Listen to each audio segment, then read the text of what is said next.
આજે હું શેર કરીશ તમારી સાથે સાબુદાણાના વડા બનાવવાની રેસીપી। તો એ આગળ મેં સાબુદાણા એક વાડકી પલાળી લીધા હતા સવારે, અત્યારે આપણા ચડી ગયા છે એકદમ છૂટા છૂટા।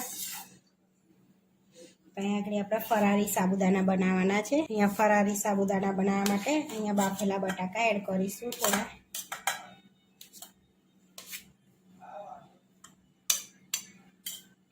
અહીંયા મેં બાફેલા બટાકા એડ કર્યા છે અને થોડાક શક્કરિયા એડ કરીશું। અહીંયા આગળ મેં જો એક શક્કરિયું પડ્યું તો શક્કરિયું એડ કરી દઈશ। 1 ચમચી લીંબુનો રસ એડ કરીશું આપણે અંદર। અહીંયા તીખા લીલા મરચાં અડધી ચમચી એડ કરીશું। 1 ચમચી મોરા મરચાં એડ કરીશું। થોડાક કટરમાં કરેલા સિંગદાણા એડ કરીશું, ભૂક્કો સિંગદાણાનો। હવે એડ કરીશું થોડું જીરું। અહીંયા 1 નાની ચમચી જીરું એડ કર્યું છે। થોડા ધાણા એડ કરીશું। અહીંયા અડધો બાઉલ ધાણા એડ કર્યા છે આપણે। અહીંયા દરેલી ખાંડ એડ કરીશું 2 ચમચી જેવી આપણે। સ્વાદ પ્રમાણે ફરારી મીઠું એડ કરીશું આપણે। તો અહીંયા આગળ 1.5 ચમચી મીઠું એડ કર્યું છે। સારી રીતે આપણે મિક્સ કરી લઈશું એને, હાથથી મિક્સ કરી લઈશું।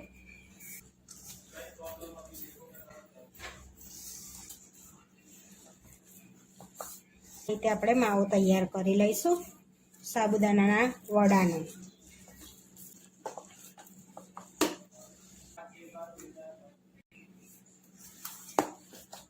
માવો રેડી થઈ ગયો છે। હવે આપણે વડા બનાવી લઈશું। આપણો માવો રેડી છે। હવે આપણે હાથ પર તેલ લગાડી અને એના વડા વારી લઈશું।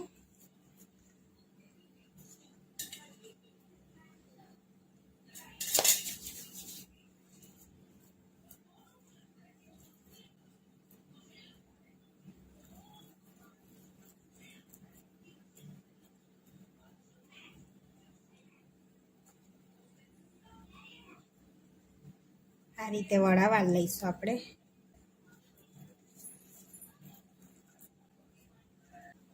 આ રીતે આપણે બધા વડા વાળી લઈશું।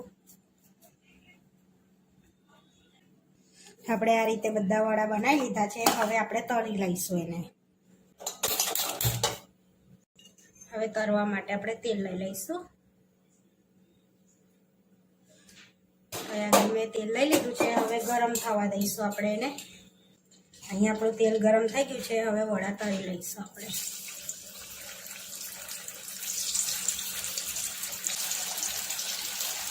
અહીંયા ધીમા તાપે આપણે વડા તળી લેવાના છે। હવે પલટાવીશું આપણે એને।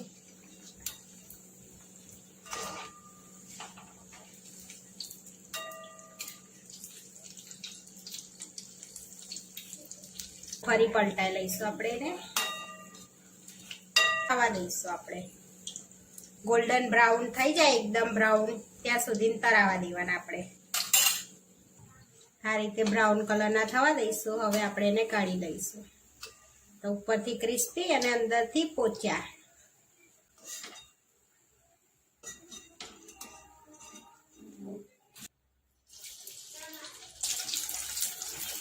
થવા દઈશું આપણે એને। પલટાઈ લઈશું હવે આપણે એને।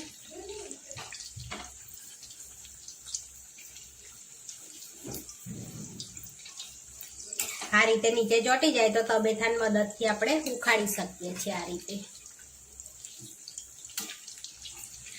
પછી જારાથી પલટાઈ લેવાના, ધીમા તાપે થવા દેવાના। હવે આપણા વડા ફરી બી તરાઈ ગયા છે। હવે કાઢી લઈશું આપણે એને। બાજુથી કમ્પ્લીટ તરાઈ ગયા છે। આ તરાઈને રેડી થઈ ગયા છે। હવે આપણે સર્વ કરી લઈશું।